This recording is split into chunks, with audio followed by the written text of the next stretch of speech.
죄를 용서받는 방법. 현재 우리는 사도신경 시리즈에서 이 후반부에 죄를 용서받는 것이라는 주제에 대해서 말씀을 듣고 있습니다. 그중에 지난 시간까지 먼저 죄란 무엇인지 이 질문을 가지고 3주간 말씀을 들었습니다. 오늘부터는 성경에 기록된 죄를 용서하는 방법, 죄를 용서하는 방법에 대해서 말씀을 나누겠습니다. 죄는 용서받아야 됩니다. 용서받을 시간과 기회, 지금 이 말씀을 듣고 있다면 우리는 기회가 있는 거예요. 기회가 있을 때 용서받아야 됩니다. 기회가 없다면 그것은 심판으로 바로 이어지게 됩니다. 그래서 이 사도신경에 죄를 용서받는 것, 그 다음이 부활이고 영생입니다. 용서받아야지 새로워질 수 있습니다. 용서받아야지 영생을 얻을 수 있습니다. 그렇다면 죄를 용서받는 것, 어떻게 하면 용서받을 수 있을까? 어떻게 하면 용서받죠? 어떻게 하면 용서받죠? 가장 본질은 예수의 피로 용서받습니다. 죄를 용서받는 것은 예수의 피로 용서받는 거예요. 자, 여기 말씀 보시면 피 흘림이 없으면 죄 사함도 없습니다. 이건 하나님이 정하신 법칙이에요. 죄 지으면 피 흘림으로 용서받을 수 있다는 겁니다. 이것은 세상의 법도 동일하게 적용됩니다. 세상에서도 죄를 지면 그 대가 지불을 해야지만 용서받습니다.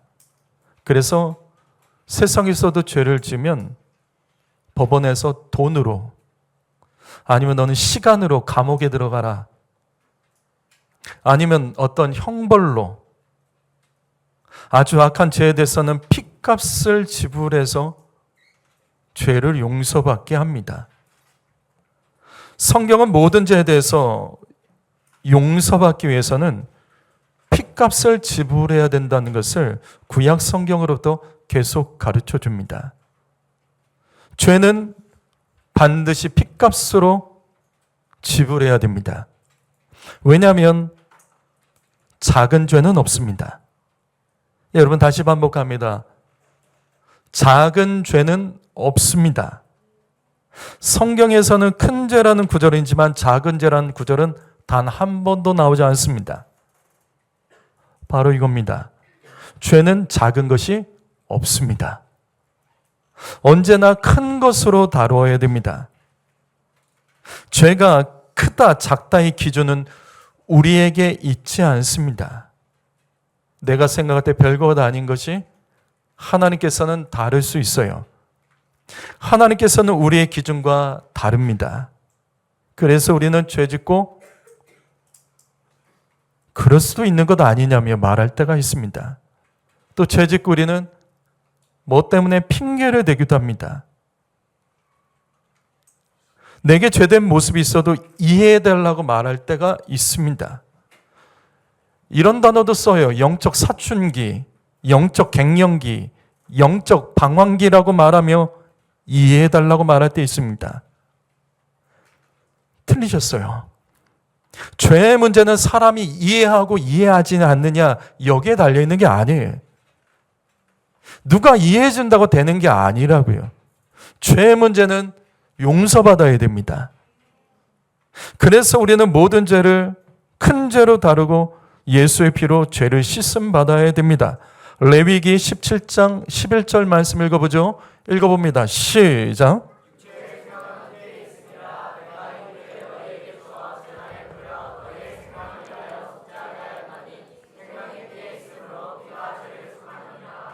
피가 죄를 속하는 이유는 피가 생명이기 때문입니다. 그래서 죄 지으면 그 대가로 반드시 피 흘림으로 대속할 때 생명이 보존됩니다.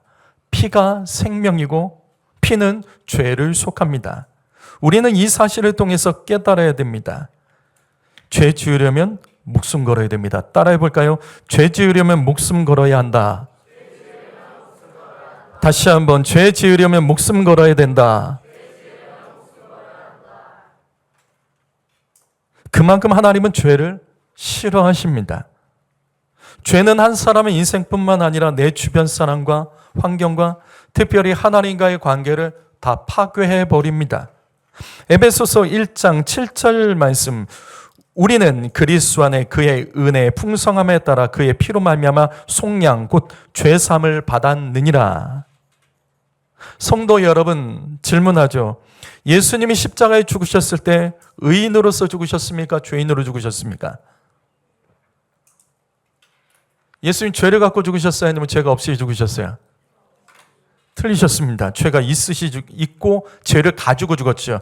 내 죄가 아닌데 모든 사람의 죄를 나의 죄로 품고 주님이 죽으셨기 때문에 주님은 십자가에서 고통당하셨고, 주님은 십자가에서 고통당하시면서도 억울하다고 말하지 않으셨고, 주님은 십자가에 못 박혔을 때 내가 너희 두고 봐라, 내가 내려가서 너희들 죽는다 협박하지 않으셨고, 주님은 고통당하면서도 침묵하셨던 이유는 주님은 죄가 없으셨지만 모든 사람의 죄를 자신이 지고 죄인으로서 죽으셨습니다. 그래서 그 피를 믿는 자는 그 죄가 용서함 받는 거예요. 주님이 나의 죄까지 모두 가지고 죽으셨기 때문인 겁니다. 그렇다면 우리는 다시 질문해야 돼요. 왜 예수님은 죄 때문에 십자가에서 죽으셨을까? 다른 방법 없었을까요? 다른 방법은 없냐고요? 다른 방법으로 죽을 수는 없는 건가요? 우리의 죄를 용서함 받기 위해서 다른 방법은 없었을까요? 다시 반복합니다. 피 흘림이 없으면 사함도 없습니다. 이건 하나님이 정하신 법칙이에요. 이것은 모든 죄를 짊어지신 예수님도 예외가 될 수 없기 때문에 예수님은 당시에 십자가는 당시에 가장 큰 죄인에게 주는 형벌이에요. 예수님은 세상 사람 모든 사람들의 죄를 짊어졌기 때문에 세상에서 가장 큰 죄인입니다. 그래서 십자가, 당시 할 수 있는 가장 최고의 형벌인 십자가, 당시 최고의 죄인들이 받는 십자가 형벌을 받아서 죽으신 거예요. 아무리 하나님의 아들이라도 피 흘림이 없이는 다른 방법으로 절대로 죄를 용서받을 수는 없습니다. 성도 여러분, 이것이 죄의 무게이고 죄의 대가예요. 그래서 여러분 권면합니다. 여러분, 사람들 앞에서 말씀 나눔할 때, 사람들과 이야기할 때 과거의 죄를 자랑하면 안 됩니다. 이번 한 주간의 죄를 자랑하면 안 됩니다. 내가 옛날에 이렇게 살았지. 웃으면서 얘기하지 마세요. 내가 요즘에 좀 시험에 들어있어. 내가 요즘 믿음이 좀 흔들리는 것 같아. 내가 요즘 이런 죄를 좀 짓고 있어. 웃으며 얘기하지 마세요. 당당하게 말하지 마세요. 그 죄 때문에 예수님이 십자가에서 피 흘려 죽으셨습니다. 그게 웃긴가요? 그 죄 때문에 우리는 하나님과 단절이 됩니다. 그게 웃기냐고요? 그게 당당합니까? 그 죄 때문에 우리는 고난당하고 수치당하고 내 가족이 괴로움당하는 겁니다. 죄는 자랑해도 안 되고 웃으면서 말할 것도 아니에요. 죄 짓고 남 탓하고 환경 탓하고 어쩔 수 없었다고 말하면 안 됩니다. 그 죄 때문에 하나님께서 괴로워하고 아파하세요. 주님이 원하시는 것은 죄 용서함 받는 겁니다. 로마서 6장 23절 말씀, 죄의 삭은 사망입니다. 여기에 무슨 말이 필요할까요? 죄의 열매, 죄의 결과는 반드시 사망, 죽음입니다. 죄의 열매는 좋은 것이 절대로 없어요. 근데 죄 짓고 웃으며 넘어간다고요? 죄 짓고 남 탓하고 환경 탓한다고요? 아닙니다. 용서받아야 됩니다. 예수의 피로 용서받도록 엎드려야 됩니다. 그래서 다시 에베소서 1장 7절 말씀 보시면 여기 속량이라는 단어 헬라어는 몸값이라는 뜻이에요. 랜섬이에요. 따라서 하나님은 죄 지은 우리를 예수의 피로 사신 겁니다. 세상에서 가장 비싼 거, 세상에서 가장 비싼 게 뭐죠? 세상에서 제일 비싼 게 뭐죠? 죄입니다. 왜? 죄는 예수님의 피로만 살 수 있는 거예요. 죄는 오직 예수의 피로만 대신할 수 있는 것이기 때문에 다른 것으로는 안 돼요. 세상에서 제일 비싼 거는 죄예요. 사랑하는 성도 여러분, 이 땅의 돈과 나의 자존심으로 살면 안 됩니다. 예수의 피로 사셔야 됩니다. 여러분, 하나님은 예수님의 피로 저와 여러분을 사셨습니다. 그래서 우린 이렇게 살아야 돼요. 살아도 주를 위해, 죽어도 주를 위해, 사나 죽으나 우리는 주의 것이로다. 내게 아니에요. 내 마음이 아니에요. 내 마음이야. 나 그냥 이렇게 할 거야. 아닙니다. 하나님이 우리를 예수의 피로 사셨습니다. 그래서 우리는 주님을 위해서 살아야 됩니다. 주님의 뜻대로 살아야 됩니다. 이것을 무시하는 것이 바로 죄라고요. 내 뜻과 내 주장과 자기 연민으로 살아가고 필요할 때만 하나님 찾고 필요할 때만 하나님께 엎드리는 거, 그게 죄예요. 예수의 피를 간절히 소망하며 예수 믿으셔야 됩니다. 예수의 피를 내 삶에 바르고 내 자녀에게 바르고 내 가정에 바르는 인생으로 살아가시기 바랍니다. 성도 여러분, 저와 여러분의 가정과 자녀와 일터에 예수의 피가 온전히 덮이기를 주님의 이름으로 축복합니다. 두 번째로, 죄는 예수의 이름으로 용서를 받을 수 있습니다. 사도행전 10장 43절 말씀 읽어보죠. 읽어봅니다. 시작.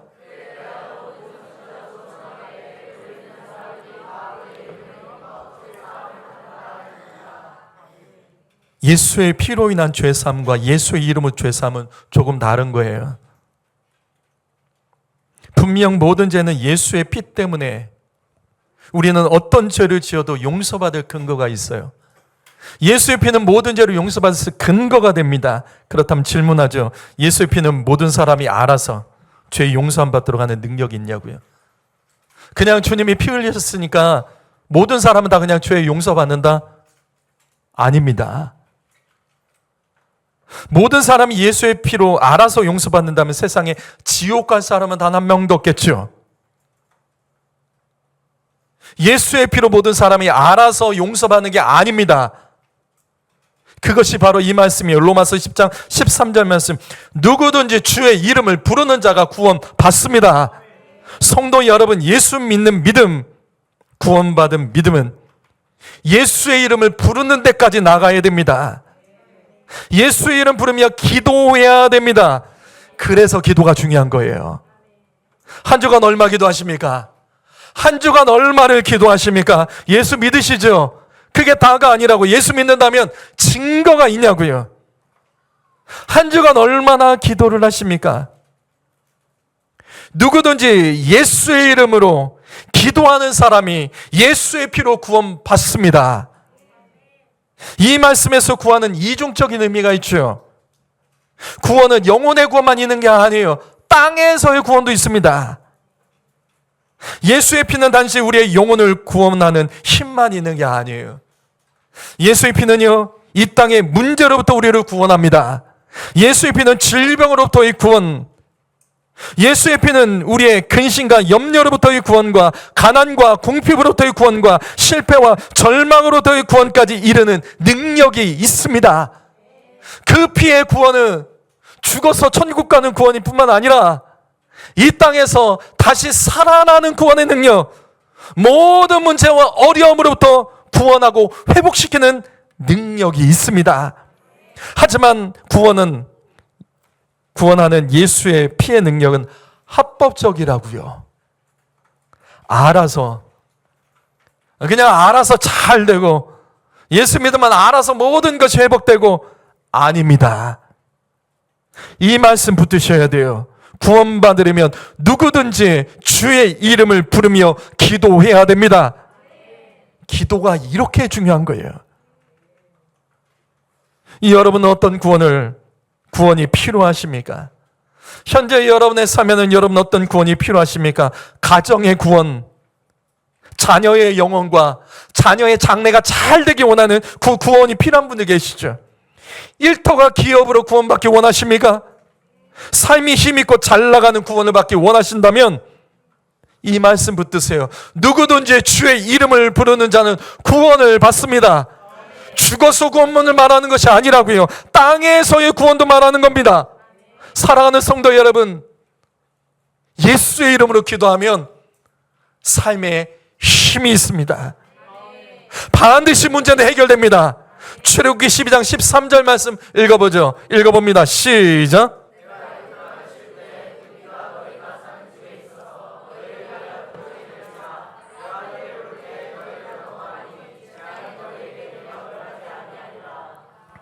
우리는 이 말씀 알아요. 이스라엘 백성이 출애굽하기 위해서 하나님께서는 어린 양의 피를 집에다가 바르라, 집에다가 바르도록 명령하셨습니다. 어린 양의 피를 바른 가정에는 이 말씀처럼 모든 재앙이 넘어가고 살아나는 축복을 받습니다. 바로 여기에 있습니다. 우리의 가정과 일터에 어린 양 대신 예수의 피를 발라야 됩니다. 그렇다면 예수의 피를 바른다는 건 어떻게 바르는 거죠? 예수의 피를 어떻게 바르냐고요? 그것이 바로 예수의 이름을 부르는 거예요. 예수의 이름을 부르는 겁니다. 예수의 피가 부어져야 될 곳에 예수의 이름을 부르고 기도하면 예수님께서 그것 가운데 역사하시며 그 피를 바르시고 우리의 삶에 모든 재앙과 문제들이 넘어가고 멸하여지지 아니하고 살아나는 구원을 받도록 주님께서 도와주시고 역사하여 주심을 믿습니다. 믿으시면 아멘. 믿으시면 아멘. 여러분 아멘 좀 하세요. 그 넌센스 퀴즈도 있죠. 눈떠와 같은 말. 눈떠와 같은 말이 아멘입니다. 예수님의 이름으로 기도합니다 하면 우리는 눈을 뜨죠. 아멘 하면서 눈을 좀 뜨십시오. 요한일서 2장 12절 말씀도 읽어봅니다. 읽습니다. 시작.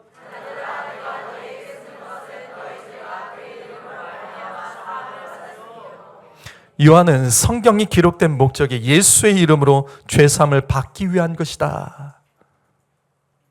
내가 이것을 너에게 쓰는 것은 너희가 그 이름으로 죄사함을 받기 위함이다. 하나님의 말씀은 죄사함 받기 위한 말씀이에요. 하나님은 예수의 이름을 부르는 자를 죄에서 건져주시는 분이십니다. 다시 반복합니다. 죄에서 구원받는 것은 단순히 천국 가는 게 아니에요. 죄에서 구원받으면 이 땅에 우리의 삶의 재앙과 저주가 끊어지고 살아나고 승리하고 기적이 일어납니다. 사랑하는 성도들 여러분, 죄에는 죄에서 구원받는 것은 이 같은 놀라운 능력이 있고 영혼의 구원뿐만 아니라 이 땅에 우리의 삶에 계속 고민하고 갈등하고 괴로워하는 문제로부터 그 고민은 죄사함으로부터 해결되는 줄 믿습니다. 그래서 기도해야 돼요. 기도가 정답입니다. 기도가 생명입니다. 기도가 승리고 기도가 미래입니다. 과거에 사로잡히지 아니하고 앞으로 나아가길 원한다면 기도해야 됩니다. 예수의 이름으로 부른 자는 죄사함 받고 이같이 구원받는 능력이 있습니다. 마지막 세 번째로, 죄는 주님을 사랑하는 만큼 용서를 받습니다. 우리 여기 말씀 한번 읽어보면서 내용을 이해해 볼까요? 누가복음 7장 37절과 38절 말씀, 이 말씀 읽으면서 내용을 한번 이해해 보시죠. 읽어봅니다. 시작.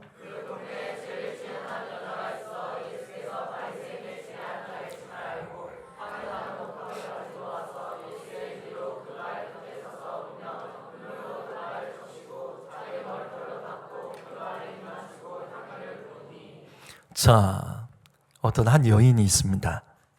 성경은 그 여인의 이름을 말하진 않아요. 대신에 이렇게 설명합니다. 그 동네에서 죄를 지은 한 여자. 아마도 다 아는 죄인인 것 같아요. 근데 그녀는 예수님이 계신 집에 찾아가서 값비싼 향유 옥합을 깨어 부어 자신의 머리털로 예수님의 발을 닦았습니다. 근데 성경을 보시면 이 여인은 울고 있다라고 강조합니다. 울면서 머리털로 예수의 발을 닦고 있습니다. 그럼 질문합니다. 이 여인은 왜 울면서 이런 행동을 했죠? 이 여인이 울면서 이런 행동을 했던 이유가 뭐죠?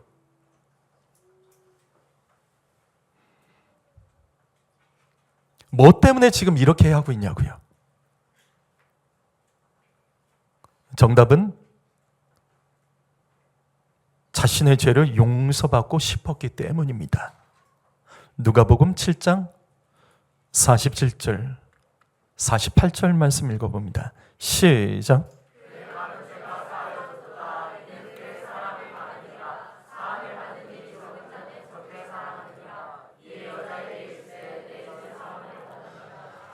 예수님은 이 여인에게 말씀하십니다. 너의 죄가 사함 받았다. 성경은 이 여인을 동네에서 죄 지은 여인이라고 소개했습니다. 무슨 죄인지는 상관없어요. 그녀는 자신의 죄를 용서받고 싶었습니다. 다시 태어나고 싶었다고요. 그런데 어떻게 할 줄을 몰랐어요. 죄를 용서받으려면 정말 내가 어떻게 해야 될까? 이 동네에서 내가 죄인이란 걸 다 아는데 이거 용서받으려면 어떻게 해야 될까? 그래서 그녀가 선택한 것은 자신이 가장 소중히 여기는 것을 예수님께 드리며 주님의 발을 자신의 머리털로 직접 닦았습니다. 그리고 아무 말 하지 않고 울고만 있었습니다. 그때 예수님이 놀라운 말씀을 하십니다. 그녀는 나를 사랑한 것이다. 나를 사랑한 것이다. 그것도 아주 많이 사랑했다. 그래서 그녀의 많은 죄는 사함을 받았다. 나를 많이 사랑하면 많은 죄를 용서받고 조금 사랑하면 조금 용서받는다. 여러분, 이 말씀이 기가 막히지 않으세요? 예수님은 사랑만 해도 죄 용서받습니다. 어떻게 회개해야 될지 몰라도, 내가 어떻게 무엇을 회개해야 될지 몰라도, 내가 살면서 무슨 죄를 지었는지 사실 우리 잘 몰라요. 그거 몰라도 주님 말씀하십니다. 사랑하면 용서받는다. 이 시간 하나님께서 이 말씀을 통해 우리에게 묻고 계십니다. 성도 여러분, 하나님이 사랑하십니까? 그렇다면 증거는 뭐죠? 증거는 뭐죠? 이 여인은 예수님을 사랑하는 증거로 자기의 소중한 것을 깨어드리며 머리털로 예수님을 닦으며 섬겼습니다. 하나님이 사랑한다고 하셨죠? 그럼 증거는 뭐죠? 정말 입으로만 하는 거 아니에요? 여러분, 하나님을 사랑한다면 오늘 무엇을 가지고 오셨고 무엇을 드리셨습니까? 찬양 어떻게 하셨죠? 앞에서 기도 인도자가 기도 인도할 때 여러분 어떻게 하셨죠? 여러분 말씀 읽을 때 어떻게 하셨죠? 헌금은 어떻게 준비하셨죠? 오늘도 예배당 나오면서 싸우신 분들 계세요? 오늘도 억지로 그냥 끌려 나오신 분 계세요? 오늘도 아침부터 교회 오는 것 때 짜증내는 분 계세요? 죄 용서 못 받습니다. 죄 용서 절대 못 받습니다. 사랑해야지 용서받습니다. 사랑해야지 용서받아요. 앞에서 말씀드렸죠. 주의 이름을 부르는 자가 구원받는다고요. 사랑하면 자꾸 이름을 부르게 될 거예요. 사랑하지 않으면 그 이름을 말하기도 싫을 겁니다. 우리 그러잖아요. 사랑하면 용서가 됩니다.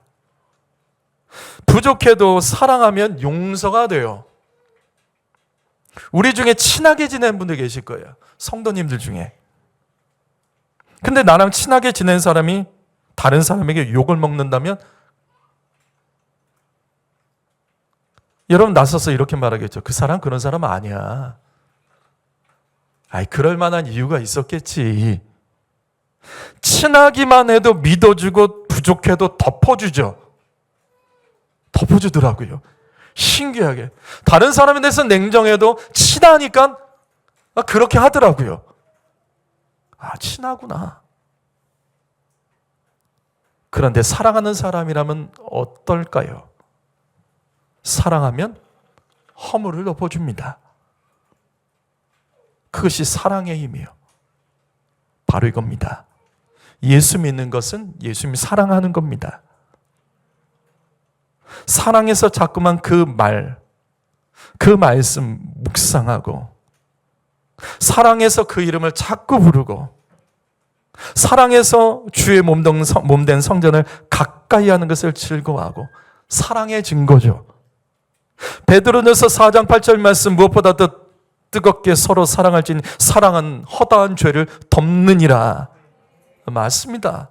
사랑하면 허다한 죄가 덮여집니다. 용서가 된다고요. 여러분 자꾸만 다른 사람의 허물이 보여지십니까? 자꾸만 다른 사람의 허물을 보이고 허물을 말하십니까? 그렇다면 우리는 그때 하나님의 음성 들어야 돼요. 너 그 사람 사랑해라. 너 그 사람 사랑하라는 하나님의 음성으로 들어야 됩니다. 왜? 사랑은 허다한 죄, 허물을 덮어줍니다. 어느 날 한 율법학자가 예수님께 질문합니다. 예수님, 이 두꺼운 성경, 그런데 우리는 이 말씀대로 살아야 되는데 너무 많습니다.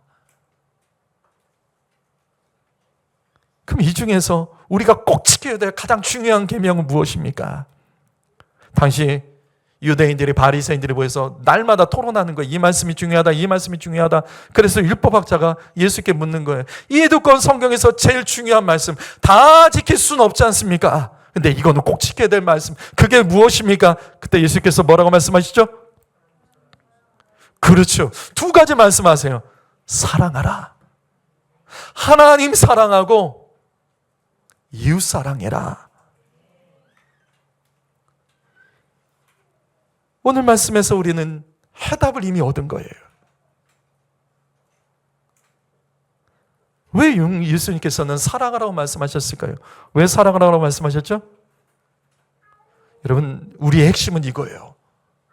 저와 여러분의 핵심은 이겁니다. 죄 용서 받아야 됩니다.